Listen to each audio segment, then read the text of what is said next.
Mari kita bersatu di dalam doa.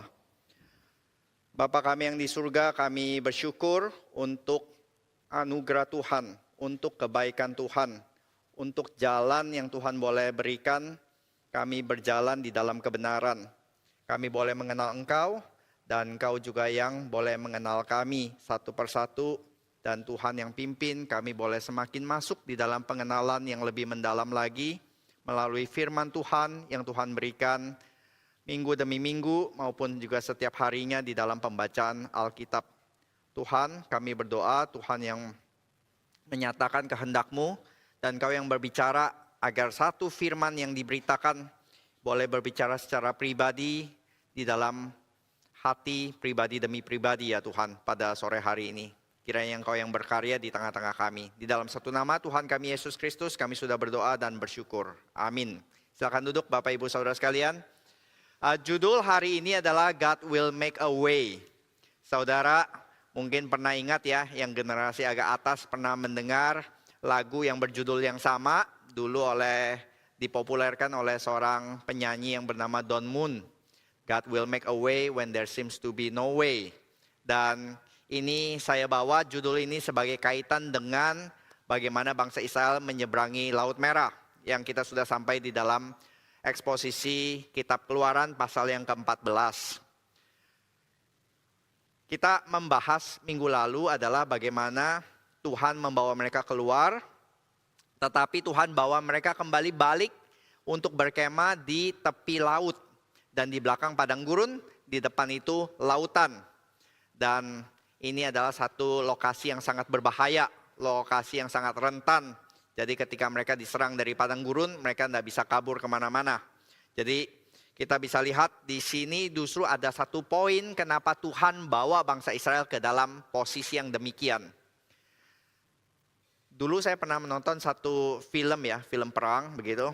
Dan satu batalion tentara ini dikirim untuk menuntaskan satu misi. Yaitu mereka harus menyeberangi sungai, lalu menyerang musuh yang ada di seberang. Yaitu satu pos musuh di seberang itu harus dihancurkan. Jadi si jenderal memimpin anak buahnya menyeberangi sungai. Dan setelah sampai di sungai depan, setelah sampai menyeberangi sungai, hal pertama yang dia lakukan adalah dia potong jembatannya itu ya, talinya dipotong semua sehingga jembatannya ambruk, jatuh ke sungai, dan anak buahnya semua kaget. Loh, kenapa? Nanti kita nggak bisa kabur kalau ternyata kita bermasalah. Justru itu jenderal bilang, there is no turning back. Ini cuma ada one way, go forward and finish the mission. Selesaikan misinya. Nggak ada kesempatan untuk balik. Kita mati di sini atau kita akan selesaikan tugas kita bersama-sama. Jadi yang dikatakan oleh si jenderal untuk menguatkan semangat semuanya adalah we can do it, let's fight and move forward. Tapi yang dikatakan di Keluaran 14 oleh Musa adalah Musa tidak berkata let's fight. Musa berkata adalah shut up and look. Tutup mulutmu dan lihatlah Tuhan yang akan berperang bagimu. Maka sekarang kita coba lihat di dalam pasal yang ke-14 ayat yang ke-15, kita akan membacanya bersama-sama. Ayat yang pasal ke-14, ayat yang ke-15, ke-14, mulai dari ke-14 ya, sampai yang ke-31.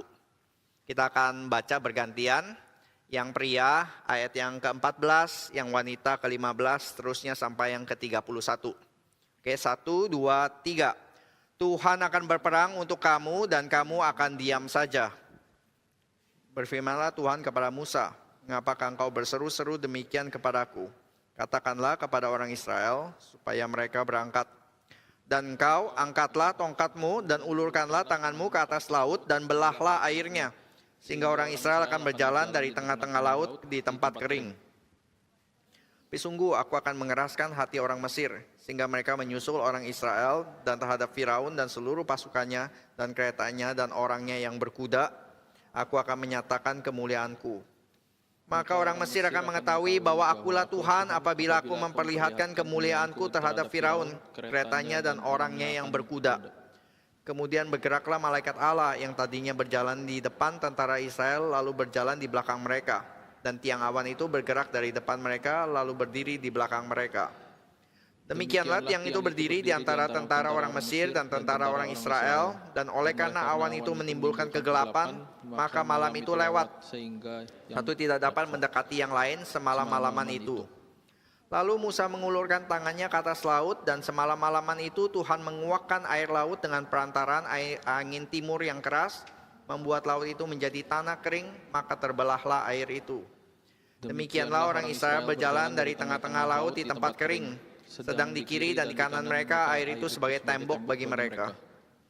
Orang Mesir mengejar dan menyusul mereka. Segala kuda Firaun, keretanya, dan orangnya yang berkuda sampai ke tengah-tengah laut. Pada waktu jaga pagi, Tuhan yang di dalam tiang api dan awan itu memandang kepada tentara orang Mesir. Lalu dikacaukannya tentara orang Mesir itu. Ia membuat roda keretanya berjalan miring dan maju dengan berat. Sehingga orang Mesir berkata, marilah kita lari meninggalkan orang Israel. Sebab Tuhanlah yang berperang untuk mereka melawan Mesir. Berfirmanlah Tuhan kepada Musa, ulurkanlah tanganmu ke atas laut, supaya air berbalik meliputi orang Mesir, meliputi kereta mereka dan orang mereka yang berkuda. Musa mengulurkan tangannya ke atas laut, maka menjelang pagi berbaliklah air laut ke tempatnya. Sedang orang Mesir lari menuju air itu, demikianlah Tuhan mencampakkan orang Mesir ke tengah-tengah laut.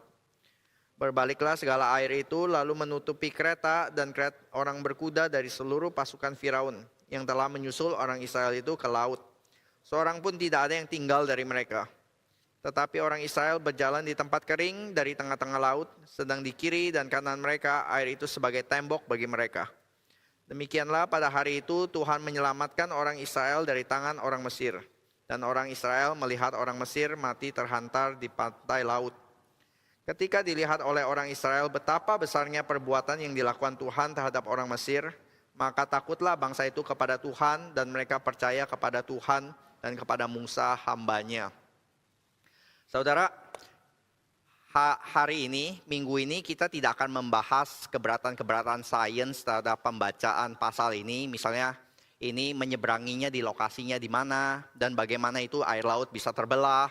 Itu nanti kita akan pakai waktu yang lain, tetapi hari ini kita akan mengkhususkan pembacaan sebagaimana pembaca awalnya mengerti, yaitu adalah tentang pertarungan antara Yahweh dengan Firaun atau dengan Mesir dan ilah-ilahnya. Jadi sekali lagi kita akan coba fokus hari ini kepada bagaimana orang-orang pembaca awal mengerti di dalam the divine battle antara Yahweh dan juga Egypt. Nah, ayat ke-15 dikatakan berfirmanlah Tuhan kepada Musa, katakanlah kepada orang Israel supaya mereka berangkat. Supaya mereka berangkat gitu. Move on, move forward dikatakan di dalam bahasa aslinya ya.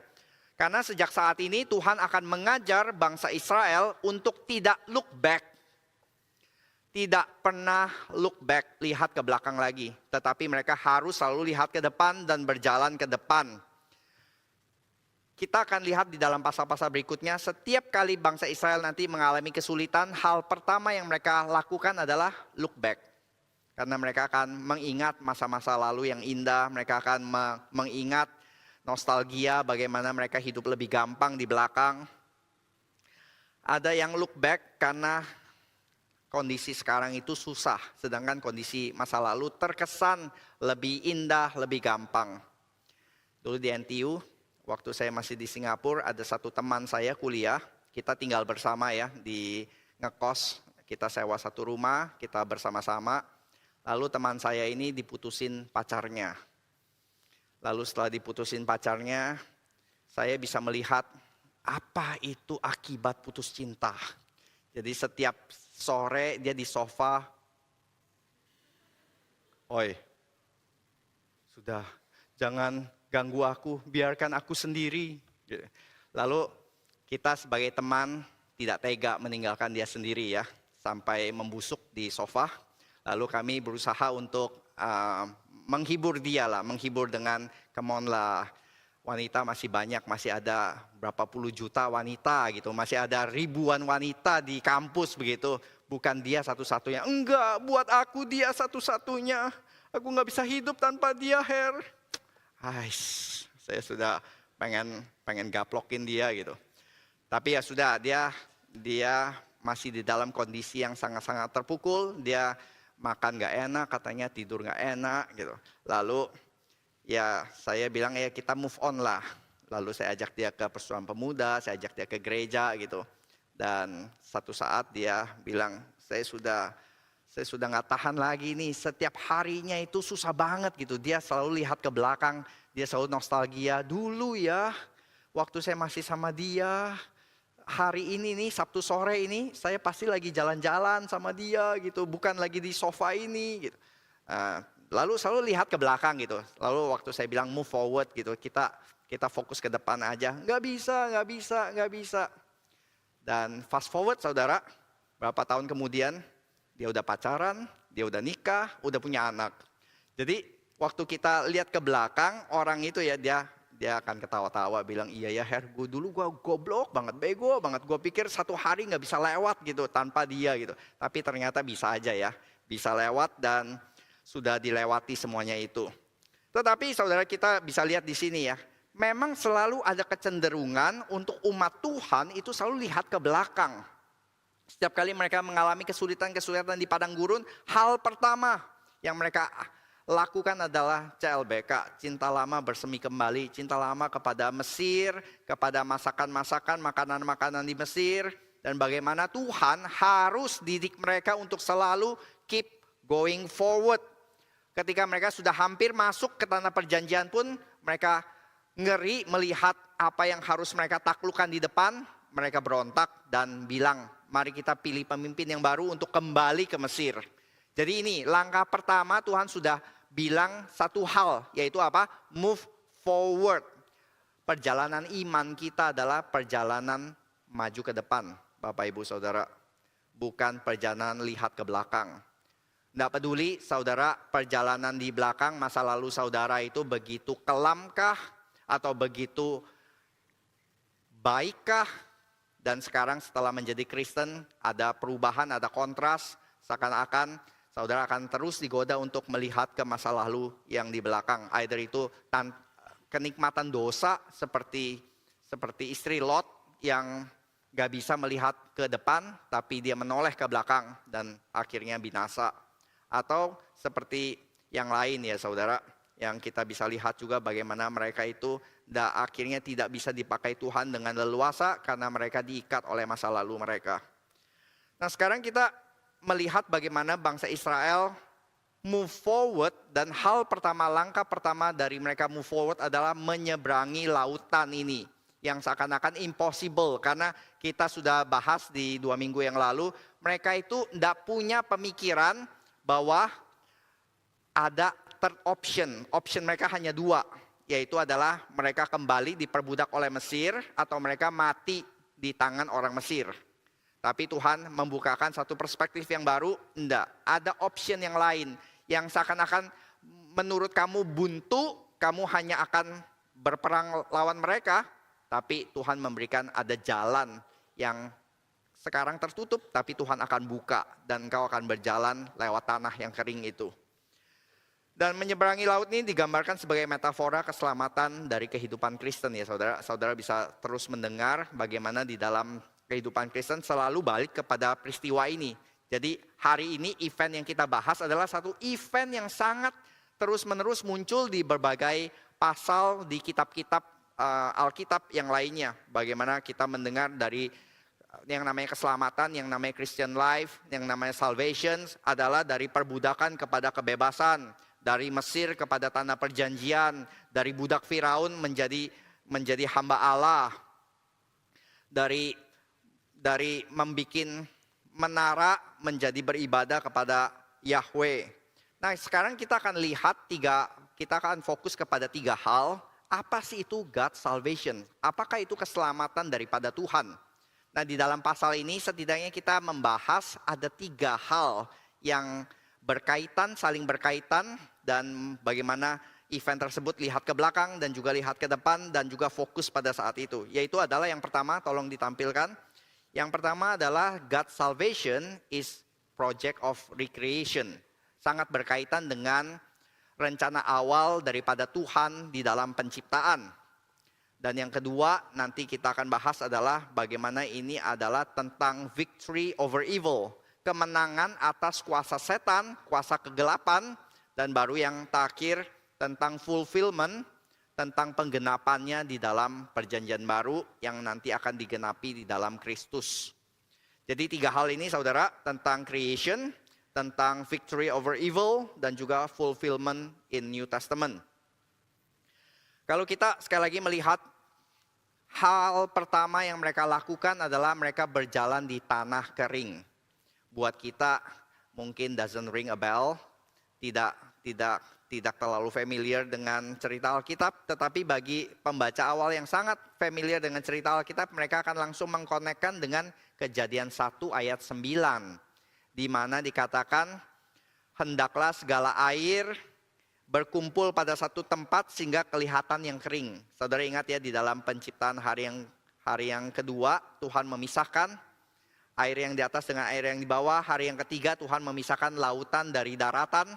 Dan inilah gambaran bagaimana dari lautan Tuhan pisahkan sehingga ada daratan yang menjadi tempat yang aman bagi manusia bisa tinggal. Karena manusia tidak bisa tinggal di lautan.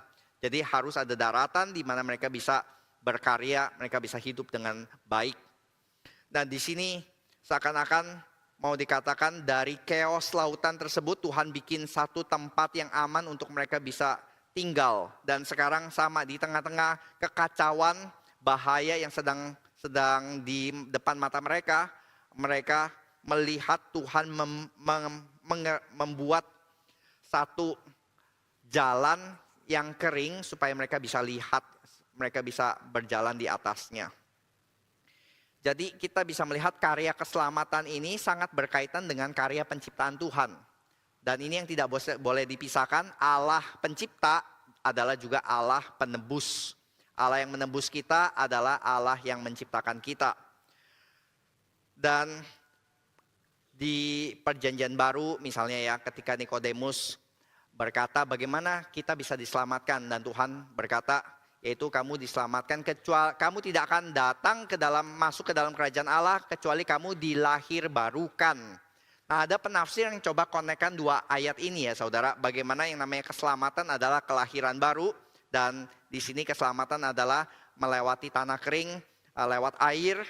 Itu seperti pakai bahasa lahiran. Saudara tahu ya, kalau di dalam kelahiran biasanya ada bahasa-bahasa seperti air ketubannya pecah, lalu baru bayinya keluar. Nah, seperti gambaran bangsa Israel ini adalah melewati air, mereka menjadi bangsa yang baru, new creation di dalam Tuhan. Sekaligus juga bahasa creation ini bukan hanya berkaitan tentang air tadi ya, kelahiran baru, tapi juga bahasa-bahasa creation di sini itu sangat berkaitan dengan Firaun.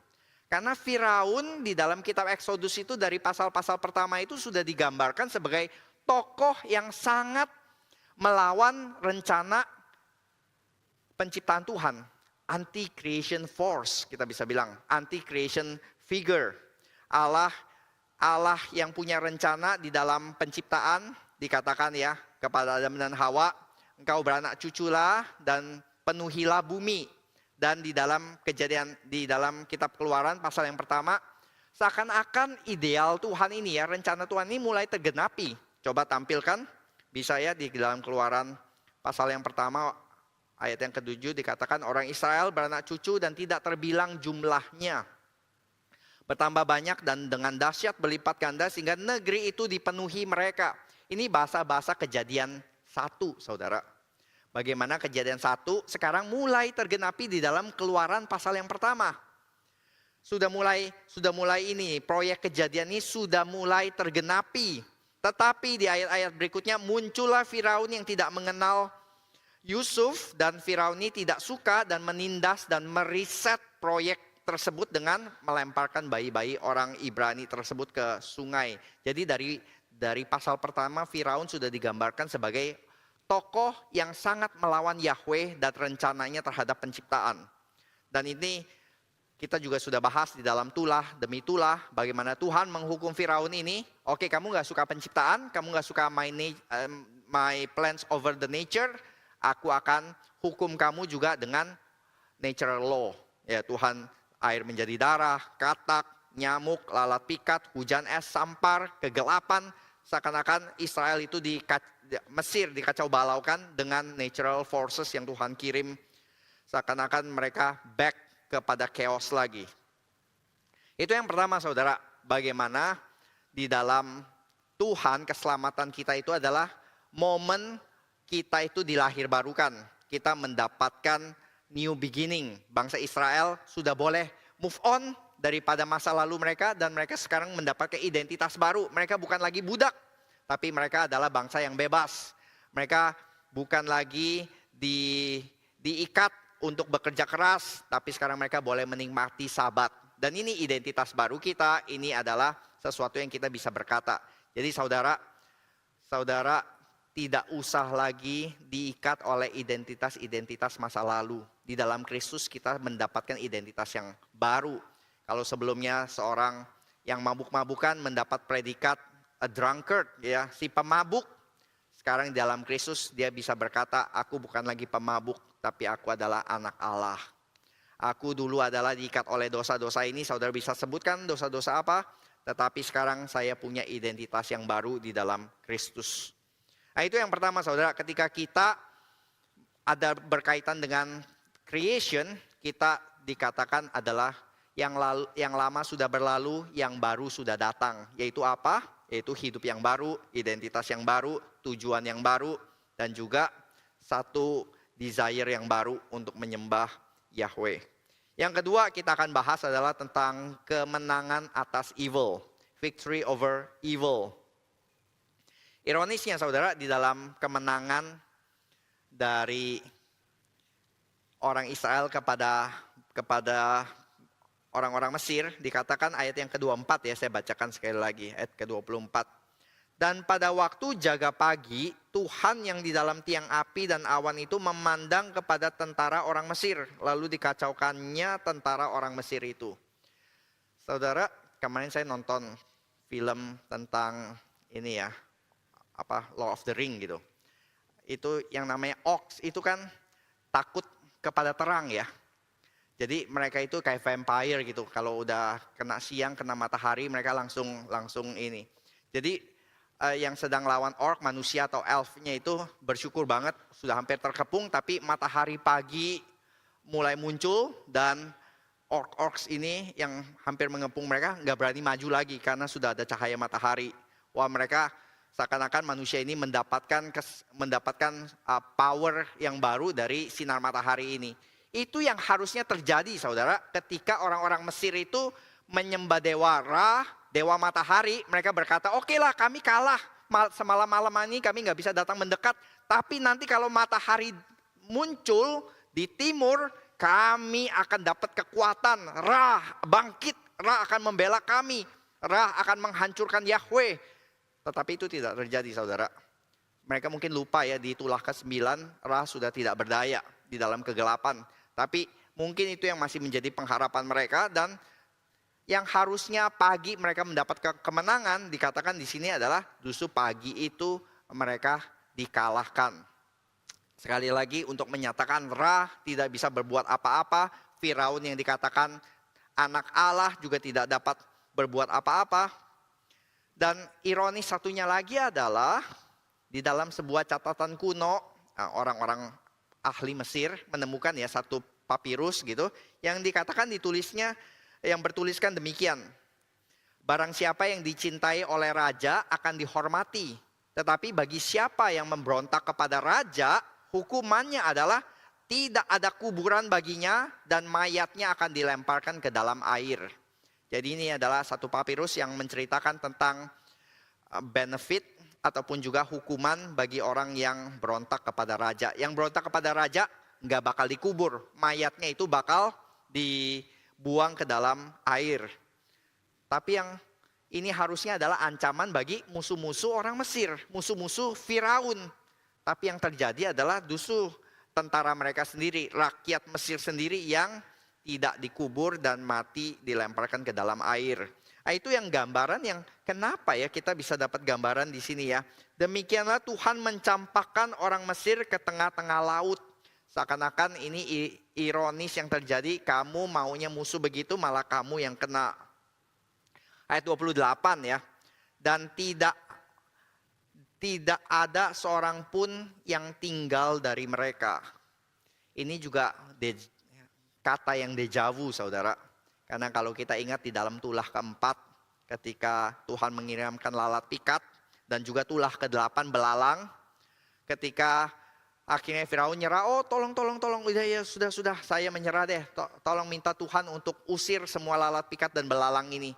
Lalu Musa berdoa, dan setelah Musa berdoa, dikatakan semua lalat pikat dan belalang itu lenyap, hilang, tidak ada satupun yang tertinggal.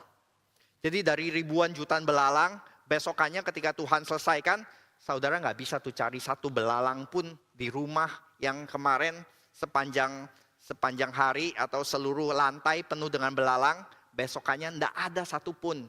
Nah itu gambaran yang sama, bahasa yang sama, seperti yang kita lihat di dalam tulah keempat dan yang ke-8. Gambaran di sini. Nah ini saudara, saya ingin kita coba lihat bagaimana kemenangan atas evil ini ya. Ini benar-benar sesuatu gambaran dari keselamatan kita. Karena di dalam tradisi reform itu yang namanya gambaran keselamatan lebih seringnya adalah bagaimana antara kita berdosa kepada Tuhan Allah. Nah, kita akan bahas sedikit secara singkat berbagai pandangan tentang yang namanya atonement, yang namanya itu tentang keselamatan. Mungkin bisa ditampilkan ya. Nah, di dalam sejarah gereja, orang-orang Kristen sepanjang sejarah berusaha terus-menerus mencoba mengerti tentang bagaimana itu Yesus mati bagiku. Yes, betul ya, Tuhan membayar dosa kita, mengadakan pendamaian bagi kita. Tapi ternyata nggak sesimpel itu, banyak pandangan-pandangan yang mencoba menjelaskan. Nah, yang paling awal kira-kira pandangannya adalah pandangan tentang ransom theory. Itu di ransom theory ini ada 4 ya. Nanti kita sebenarnya lebih banyak, tapi hari ini kita bahas 4 saja, yaitu kita coba buka dulu semuanya, ransom theory, lalu juga nanti ada satisfaction theory, lalu ada penal substitution, dan yang terakhir ini yang menjadi penekanan kita hari ini adalah Christus Victor theory. Nah, kita coba bahas yang pertama tentang ransom theory. Ransom itu adalah artinya tebusan, uang tebusan. Nah, ketika mereka membahas tentang, mereka membaca ayat-ayat seperti ini ya. Karena anak manusia juga datang bukan untuk dilayani, melainkan untuk melayani dan untuk memberikan nyawanya menjadi tebusan, ransom bagi banyak orang.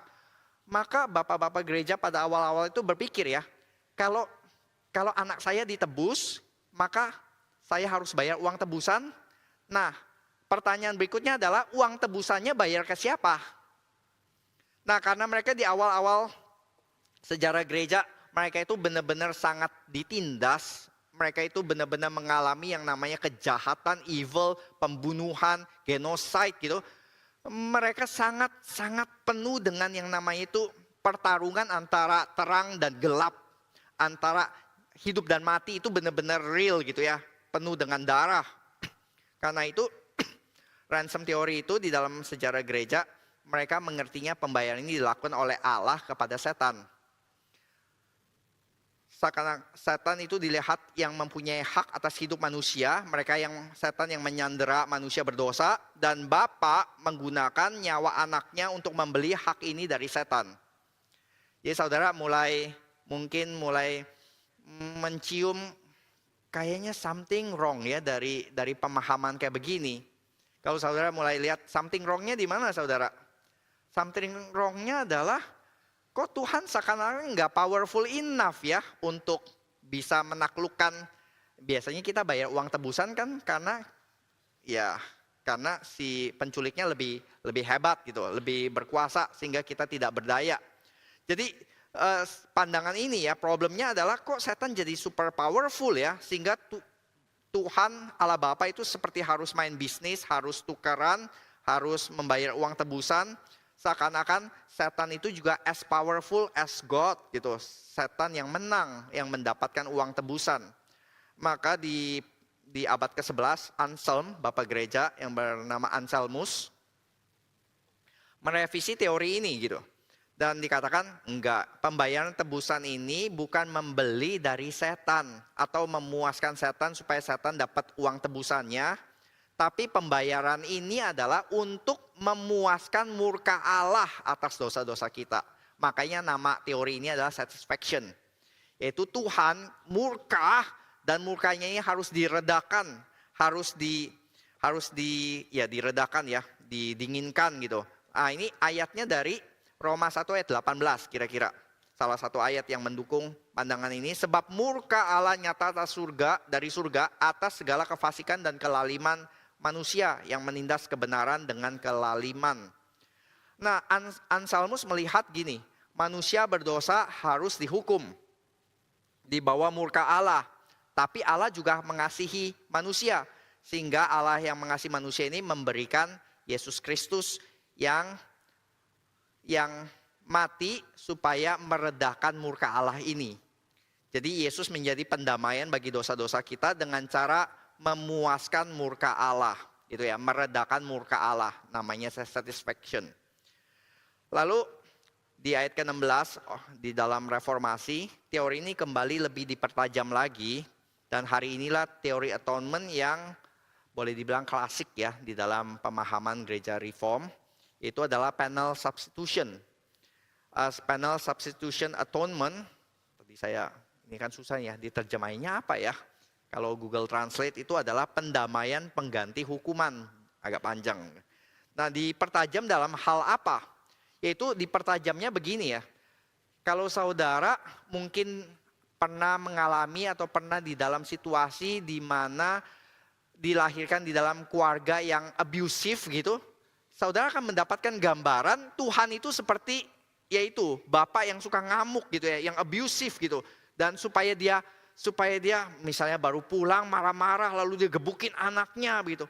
Maka orang-orang yang dilahirkan di dalam kondisi abusive family seperti ini akan sangat rentan melihat pandangan, loh Tuhan kok gak beda dengan papa saya yang suka ngamuk ini ya, dengan papa saya yang suka abuse ini ya. Maka dipertajam lagi, ini dalam hal ini Allah itu bukan Allah yang baper, tukang ngamuk, yang harus diredakan, dipuaskan amarahnya. Tetapi yang dipuaskan itu apa? Yang dipuaskan adalah keadilan Tuhan. Yang di satu sisi, kita bisa lihat ya, Tuhan adalah Tuhan yang kasih, tapi juga Tuhan yang adil. Sehingga setiap dosa harus ada penghukumannya. Nah, biblical basisnya ini dari Roma 4 ayat 25 misalnya. Yaitu Yesus yang telah diserahkan karena pelanggaran kita dan dibangkitkan karena pembenaran kita. Dan sekali lagi satu poin yang dipertajam juga oleh bapak-bapak gereja di dalam zaman reformasi. Yaitu menekankan Yesus melakukan ini adalah atas dasar volunteer, sukarela, dan dia bukan dikorbankan dengan terpaksa, diseret-seret oleh Allah Bapa lalu dikorbankan, bukan saudara. Tetapi seperti Tuhan Yesus berkata ya, dia dengan rela, sama seperti Bapa mengenal aku dan aku mengenal Bapa, aku memberikan nyawaku bagi domba-dombaku. Ini yang Tuhan Yesus katakan di dalam Yohanes 10 misalnya. Jadi di sini jelas ada murka Allah terhadap orang fasik karena ada keadilan Allah dan juga ada kasih Allah ya. Dan ini kedua tidak bertabrakan. Keadilan Tuhan dan kasih Tuhan itu tidak bertabrakan. Tetapi hari ini kita mau memfokuskan kepada satu teori atau satu pandangan yang lebih fokusnya itu bukan tentang murka Allah terhadap manusia, tapi bagaimana kuasa setan itu berusaha merebut kita begitu. Nah, teori yang pertama tadi, saudara masih ingat ya, bagaimana kita harus bayar tebusan kepada si kuasa jahat, kepada setan. Yesus mati demi membayar tebusan bagi iblis gitu. Nah, di dalam model Kristus Victor ini, kematian Kristus memang ada urusannya, memang berhubungan dengan kuasa gelap. Tetapi bukan untuk membayar semacam hutang atau uang tebusan kepada iblis. Tetapi adalah kita bisa melihat sepanjang kehidupan Kristus, mulai dari lahir sampai kepada kematian Kristus adalah hidup yang benar-benar fighting over evil.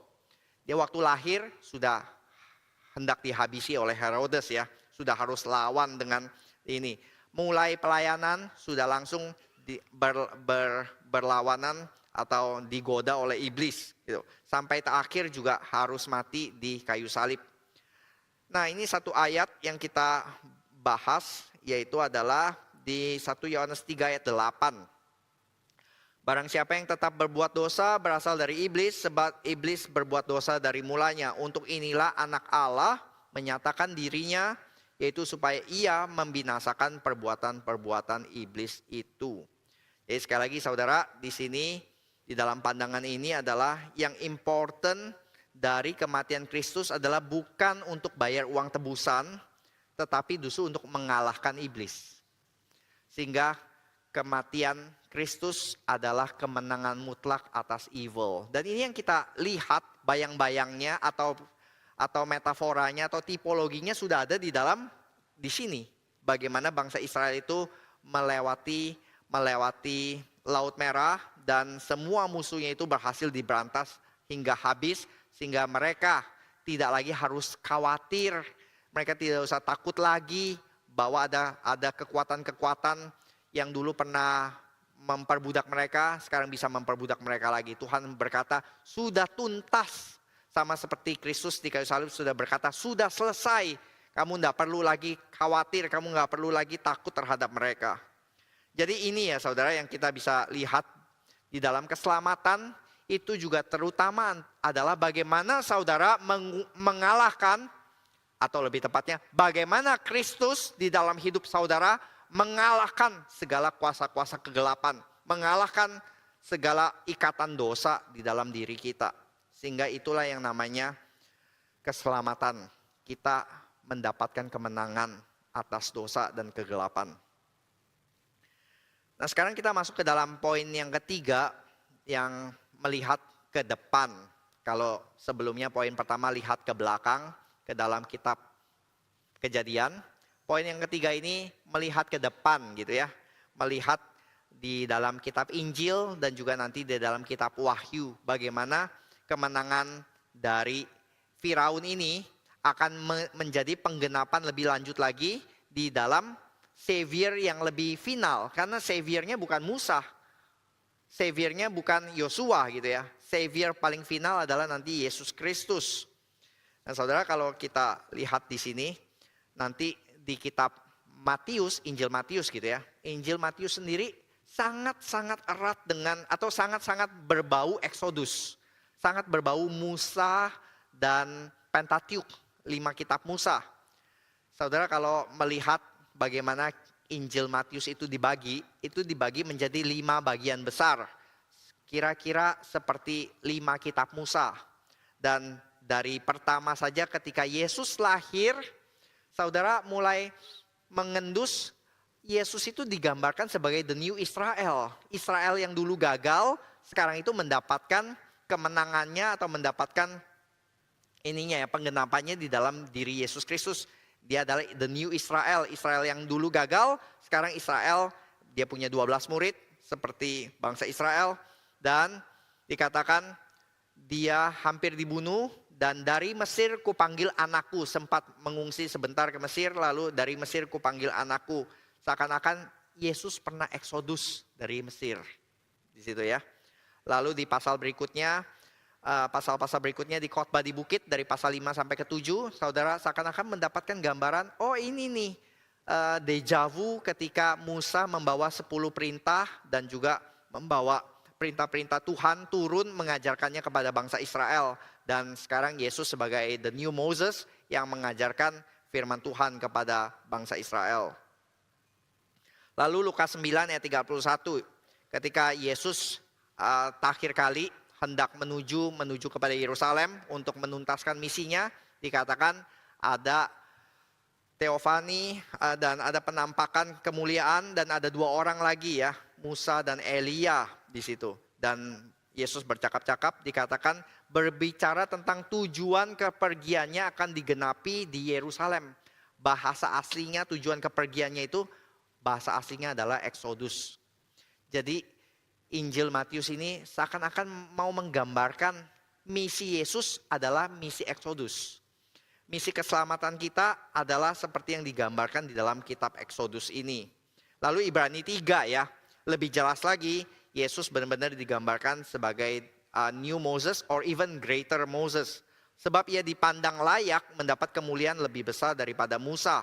Sama seperti ahli bangunan lebih dihormati daripada rumah yang dibangunnya. Lalu Paulus seperti nggak mau ketinggalan, Paulus juga mau bilang tren ini ya, tren mengkaitkan keselamatan dengan kitab Exodus. Paulus juga menggambarkannya di dalam 1 Korintus 10 ayat 1 sampai 2. Coba kita baca. Aku mau supaya kamu mengetahui saudara-saudara bahwa nenek moyang kita semua berada di bawah perlindungan awan dan bahwa mereka semua telah melintasi laut. Untuk menjadi pengikut Musa, mereka semua telah dibaptis dalam awan dan dalam laut. Ini kaitannya menyeberangi menyeberangi lautan ini bagi Paulus ini seakan-akan peristiwa baptisan. Kamu sudah percaya lalu kamu dibaptis.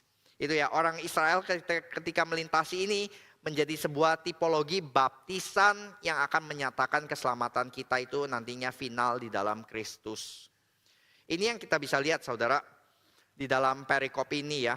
Coba di ayat yang ke-10 dan yang ke-31 kita bisa mendapatkan gambaran bagaimana sebelum keselamatan dengan sesudah keselamatan. Di ayat yang ke-10 dikatakan ketika Firaun telah dekat, orang Israel melihat, gitu ya. The Israelites saw.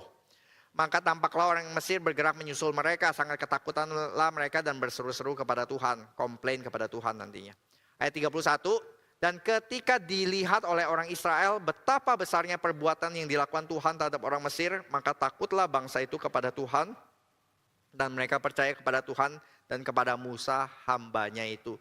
Ini keselamatan yang Tuhan inginkan, yaitu supaya kita tidak hanya lihat kegelapan-kegelapan, tidak hanya bisa melihat ketidakberdayaan kita, tapi Tuhan ingin supaya kita bisa melihat ada tangan Tuhan yang lebih besar dari segala masalah, dari segala ikatan, dari segala dosa kita, dan kita bisa dibebaskan. Dan ini yang namanya pertobatan. Sebelum bertobat hanya bisa lihat masalah, hanya bisa lihat musuh, hanya bisa lihat kita itu tidak berdaya. Tapi sesudah diselamatkan mereka melihat apa? Mereka melihat besarnya perbuatan yang dilakukan Tuhan. Ini kuncinya saudara. Bagaimana kita bisa melihat perbuatan besar Tuhan.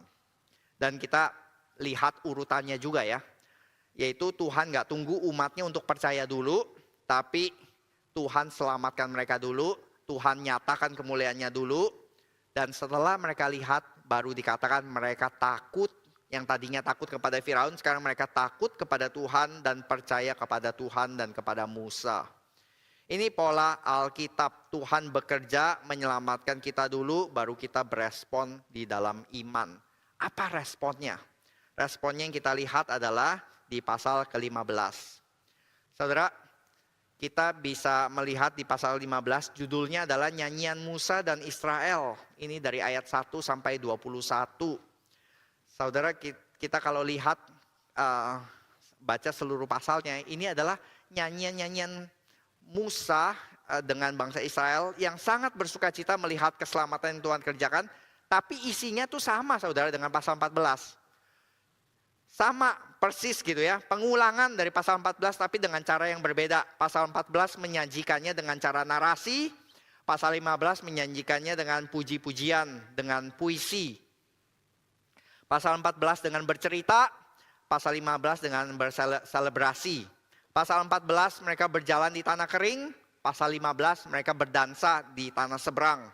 Pasal 14 mencatat apa yang Tuhan lakukan, pasal 15 mencatat apa yang orang Israel lakukan ketika mereka melihat apa yang Tuhan sudah lakukan bagi mereka. Ini saudara, pasal 14 mencatat tentang salvation, pasal 15 mencatat tentang songs of salvation. Nah ini yang saya ingin coba kaitkan ya, bagaimana salvation and songs itu seharusnya tidak terpisahkan. Ini harusnya sangat berkaitan gitu, salvation and song. Salvation, ini dalam seorang komentator menulis, salvation is what put the song into Israel's heart. Yaitu mereka bisa bernyanyi karena mereka sudah mengalami salvation. Jadi saya mencoba menarik aplikasinya adalah salah satu tanda paling sure dari keselamatan kita adalah kita bisa memuji Tuhan. Ini yang dilakukan oleh orang kusta yang disembuhkan Tuhan. Hal pertama adalah memuji Tuhan sepanjang jalan. Ini yang dilakukan oleh gembala yang menemukan domba yang terhilangnya. Wanita yang menemukan koin yang terhilangnya. Bapak yang menemukan kembali anaknya yang terhilang. Langsung apa? Bersukacita. Bersukacita merayakan bersama dengan teman-temannya. Ini saudara, orang yang bisa melihat karya Tuhan adalah orang yang nantinya akan bersukacita. Orang yang benar-benar bisa bersukacita adalah orang yang benar-benar melihat pekerjaan Tuhan. Jadi saudara, saya agak kurang setuju kalau MC atau liturgis ya di dalam kebaktian selalu bilang, Bapak Ibu kok murung-murung? Pasti Bapak Ibu jemaat gereja. Tidak ada sukacita, semuanya dingin, AC-nya dingin, ruangannya dingin. Maka ayo semua tersenyum dong. Coba lihat kiri kanan, senyum. Ada sukacita ya Bapak Ibu gitu. Tapi kalau kita memang lagi berbeban berat, masa disuruh senyum? Masa bisa terpaksa tersenyum begitu? Maka mungkin cara yang lebih baik adalah bagaimana melalui lagu pertama, lagu kedua, kita diingatkan. Kamu pernah gak mengingat tangan karunia Tuhan, bahwa Tuhan yang pernah memberikan sesuatu, Tuhan memberikan puji-pujian, kamu mengingat karya Tuhan dalam hidupmu sehingga kamu bisa memuji bukan dengan terpaksa lagi, tapi dengan sepenuh hati gitu ya. Orang yang delight, orang yang bisa bersukacita atas keselamatannya.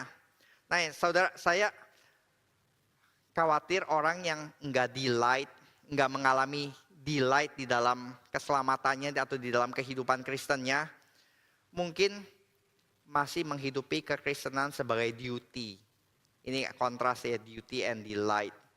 Seperti kakak sulung yang ketika adik bungsunya kembali, itu bukan berbahagia, malah justru marah. Karena dia melihat pengikutan dia sebagai anak kepada bapak itu sebagai duty. Aku sudah bekerja keras bagi bapak, tapi kok Bapak nggak pernah memberikan lembu tambun bagiku untuk bersukacita. Berarti dia selama ini hidup di rumah Bapak tapi nggak pernah mendapatkan sukacita. Jadi buat kita orang Kristen tapi kehidupan Kristen kita tidak penuh sukacita. Kita mungkin perlu benar-benar question mark di dalam hidup kita. Jangan-jangan saya kakak sulung. Jangan-jangan saya belum mengalami sukacita keselamatan yang Tuhan berikan di dalam hidup kita. Betul, di dalam gereja, di dalam doktrin ditekankan ikut Kristus pikul salib. Tapi jangan lupa saudara, dua hal ini tidak bertentangan, antara delight dengan pikul salib itu tidak bertentangan karena Tuhan bilang, pikulah salibku sebab salibku itu ringan, enak untuk dipikul. Dan kenapa kita bisa enak memikul salib? Karena ada delight. Tapi kalau kita tidak delight memikul salib, maka salib hanya sebagai duty yang lama-lama akan membuat kita sangat tired, membuat kita sangat muak. Ini yang kita bisa lihat saudara, bagaimana di dalam hidup kita mencoba melihat pekerjaan Tuhan. Kita melihat Tuhan membuka jalan dan kita bisa bersukacita. Di sini baru beberapa waktu yang lalu ada ucapan kebaktian, ucapan syukur dari salah seorang yang rutin beribadah di sini. Dan saya sudah minta izin sama orangnya ya, Bapak Vitalik dan Ibu Stefani. Jadi saya sharingkan apa yang mereka sharingkan sebagai ucapan syukur. Karena mereka, Ibu Stefani ketika mengandung, ternyata di dalam bulan yang ke-7 itu harus melahirkan prematur. Jadi lahir 2 bulan lebih awal dan dikatakan ini kasus yang sangat spesial dan harus segera dilahirkan karena bayi di dalam kandungan itu sudah terbelit oleh tali pusarnya ya. Jadi harus segera dikeluarkan secepat mungkin. Dan setelah dikeluarkan sangat-sangat ringan, sekitar 700-800 gram saja. Alkitab saya lebih berat mungkin di sini. Jadi ketika dikeluarkan nggak bisa bernafas, harus pakai alat bantu pernafasan, harus banyak sekali gitu yang membantu supaya bisa life support. Tetapi setelah 2 minggu mereka mendapatkan perjuangan tahap kedua dikatakan. Yaitu adalah ketika berat badannya tidak naik. Oke, setelah 2 minggu mereka sudah lebih stabil, baby ini lebih stabil, bisa napas sendiri. Tetapi dokter mulai khawatir karena beratnya tidak nambah-nambah dikatakan. Dari 890 terus aja sekitar segitu, cuma naik beberapa gram. Maka harus ditambah yang namanya susu pengganti ASI ini ya. Tetapi susu ini sangat langka, dicari seluruh Indonesia enggak ada gitu ya. Ibu-ibu mulai panik ya, oke saya bantuin di toko online ini, toko online itu semua apotik, semua Indonesia enggak ada. Singapura enggak ada, Malaysia enggak ada. Cari ke teman di Amerika juga enggak ada, di Australia juga enggak ada. Cari itu seluruh dunia itu, ini susu dapatnya di mana ini? Karena pabriknya memang lagi bermasalah saudara. Akhirnya somehow lewat koneksi satu demi satu begitu ya, bisa terkonek, ada apotik yang masih punya ini. Di mana itu? Di Munich, 10.000 kilometer dari Jakarta. Dan oke, sudah bisa beli gitu ya, sudah bisa beli, ada dapat 3 gitu, cuma 200 gram, katanya susu termahal di dunia. Karena sudah belinya mahal, harus segera bawa. Tapi bawa gimana? Nanti bisa tercegat di bea cukai, kita tahu ya bea cukai kita. Lalu nggak cukup waktu, sedangkan ini urgent banget. Somehow secara kebetulan ada itu ya, connect demi connect, ada jemaat kenal punya saudaranya yang mau balik dari Jerman, balik ke Denpasar. Dan bersedia untuk membawa. Somehow semuanya itu bisa dikirim ke Munich, lalu dibawa ke Denpasar. Lalu setelah di Denpasar dibawa lagi balik ke Jakarta. Dan akhirnya bisa berhasil. Nah ini saudara ya, dia bisa sharing bagaimana yang tadinya nggak ada jalan, and somehow Tuhan buka jalan lewat ya tadi kebetulan yang kita di dalam iman kita melihat itu bukan kebetulan, tapi benar-benar Tuhan make a way bagi keluarga ini ya, bagaimana mereka yang berjuang di dalam hidup dan matinya bayi mereka di dalam perjuangan ini. Tuhan bisa membuka jalan dan akhirnya berakhir dengan baik, sekarang bertumbuh dengan baik. Nah ini yang kita ingin lihat saudara, bagaimana kita bisa bersuka cita adalah ketika kita bisa melihat tangan Tuhan, sehingga kita bisa menyanyi dengan tulus, dengan penuh ucapan syukur. Nah di pasal 15 ini kita tidak baca lebih lanjut saudara, tapi saudara akan melihat di pasal 15 ini yang namanya pujian, praising God, itu berfungsi, punya 2 fungsi. Yang satu adalah sebagai penyembahan kepada Tuhan, dan yang kedua ditutup sebagai saksi kepada bangsa-bangsa sekitar. Nah kita memuji Tuhan, itu juga punya 2 fungsi ini. Bagaimana kita berconnect kepada Tuhan, kita memberikan penyembahan kepada Tuhan, tapi sekaligus juga puji-pujian kita menjadi saksi kepada seluruh dunia. Ini yang kita lihat gitu ya. Orang yang benar-benar melihat pekerjaan Tuhan, tidak bisa enggak itu. Punya keinginan untuk orang-orang lain ikut merasakannya juga. Ini yang dilakukan oleh Zakheus ketika dia diterima oleh Tuhan. Dia undang semua rekan-rekannya. Kamu juga harus merayakan. Karena aku sekarang sudah bertemu dengan juru selamatku ini. Ini yang dilakukan saudara. Makanya gambaran penggenapan nanti keselamatan kita di kitab Wahyu adalah perjamuan anak domba, di mana kita semua akan makan dengan puas bersama-sama dengan semua orang. Consummation final dari ibadah kita. Dan di pasal 15 ayat yang ke-20 dikatakan, lalu Miriam, saudara perempuan Harun itu mengambil rebana di tangannya dan tampillah semua perempuan mengikutinya memukul rebana serta menari-nari, dan menyanyilah Miriam memimpin mereka. Menyanyilah bagi Tuhan sebab ia tinggi luhur, kuda dan penunggangnya dilemparkannya ke dalam laut.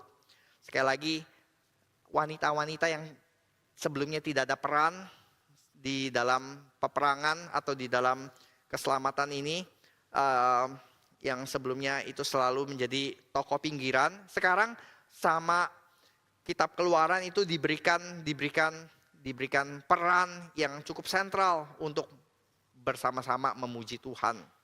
Seakan-akan kita mau bilang ya, wanita mungkin nggak dilibatkan di dalam peperangan, tapi semua termasuk wanita dilibatkan di dalam kemenangan, di dalam pesta kemenangan, di dalam puji-pujian. Saya ingin menutup dengan satu kaitan ini, saudara. Kita di dalam zaman modern, atau setidaknya di dalam tradisi reform, kita itu menekankan yang penting story. Ya puisi oke lah, kita nggak terlalu familiar dengan puisi gitu. Tapi saudara, kalau kita ingin mengajarkan sesuatu kepada anak-anak, mungkin yang lebih diingat itu adalah lewat lagu. Lewat lagu yang mereka bisa lantunkan berkali-kali, terus-menerus. Saya coba lihat ya saudara, itu YouTube dulu waktu zaman pandemi, semua cabang kita kan bikin YouTube ya. Ada cabang-cabang yang bikin panggung boneka. Ada yang bikin firman kepada anak-anak. Saudara lihat itu view-nya, ya ada yang bagus, ada yang ratusan, ada yang ribuan. Tapi ya sudah gitu, anak-anak saya atau anak-anak Bapak Ibu kalau nonton panggung boneka sekali ya sudah. Tapi kalau besok Bapak Ibu tunjukkan lagi kepada anak-anak ya, mereka akan bilang, udah nonton, Daddy, udah nonton yang ini. Mau yang baru lagi? Enggak, kamu nonton yang sama lagi. Nggak mau gitu ya. Tapi kalau lagu saudara, apalagi Baby Sharks, dudu, wah itu bisa sepanjang hari saudara itu nempel di otak itu. Mau persiapan khotbah pun yang keluar Baby Sharks, dudu itu. Itu mereka bisa play sampai jutaan. Coba lihat di view-nya itu ya, bisa sampai belasan juta itu. Anak bisa replay sampai puluhan kali itu. Nah itu kenapa? Karena lagu saudara. Seperti anak-anak ya, anak-anak itu mungkin nggak akan hafal doktrin dengan gampang. Saudara suruh mereka hafal gitu sampai bebusa juga belum tentu bisa gitu. Tapi pulang-pulang sekolah minggu mereka bisa nyanyi lagu-lagu sekolah minggu yang mengajarkan tentang kedaulatan Tuhan, kebesaran Tuhan, tentang dosa, tentang baca Alkitab. Lancar karena lagu. Dan terkadang saudara, kita underestimate the power of songs ya. Saya teringat 2017 ketika peringatan 500 tahun reformasi, saya dengan beberapa orang di sini, dengan beberapa hamba Tuhan di GRI, kita ikut yang namanya Revo 500 di Orlando yang diadakan oleh Ligonier gitu ya.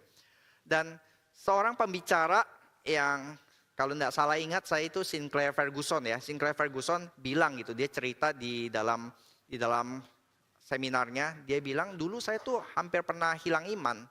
Saya pernah meninggalkan Tuhan gitu. Tapi apa yang bikin saya kembali ke dalam jalan Tuhan? Apa yang bikin saya kembali ke dalam gereja? Kita orang reform pikir doktrin, pengajaran, seminar, PA, ayat. Enggak. Yang bikin saya balik adalah lagu yang saya hafal di sekolah minggu. Waktu saya galau-galaunya, waktu saya sedang bergumul, Tuhan apakah engkau nyata atau tidak gitu ya. Apakah engkau imajinasi saja atau engkau betul Allah yang hidup gitu. Ya bergumul, tahu-tahu muncul lagu itu di dalam hatinya. Dan itu yang menguatkan dan memberikan iman sekali lagi untuk dia kembali dan terus mencari jawabannya dan semakin konfirmasi lagi. Lagu saudara. Ya ini ya, kita bisa menekankan seminar, KKR, tentu penting. Saudara bisa lihat itu semua live streaming dari ini. Tapi terkadang saudara, di dalam pengalaman saya atau pengalaman Bapak Ibu saudara mungkin juga, di dalam waktu hati kita mulai jauh dari Tuhan, waktu desire kita, keinginan kita mulai dingin, som-som kuku. Ketika kita nggak minat lagi buka Alkitab, kita nggak ada mood untuk bahas PA atau bahas Alkitab, bahas doktrin. Tapi seringkali satu hal yang bikin apinya itu kembali mulai nyala lagi, batu baranya kembali mulai menghangat lagi lewat lagu saudara. lewat menyanyi. Dan di dalam nyanyian itu ya, ayat-ayatnya itu boleh kembali mengingatkan kita tentang apa yang Tuhan sudah lakukan di dalam diri kita. Maka dari itu ya saudara, kita minta kepada Tuhan untuk kirim lagu di dalam hati kita. Untuk di dalam lagu-lagu itu sekaligus kita bersyukur, sekaligus kita diingatkan tentang apa yang Tuhan sudah lakukan di dalam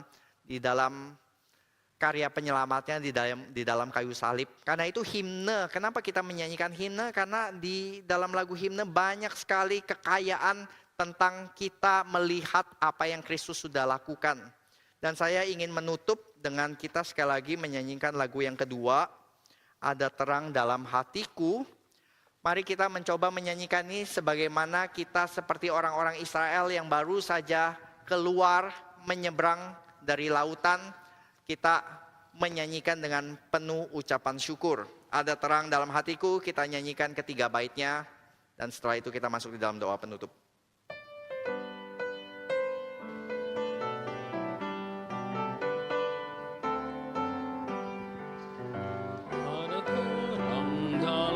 hatiku pancarkan terang mulia, sungguh indah tiada bandingnya.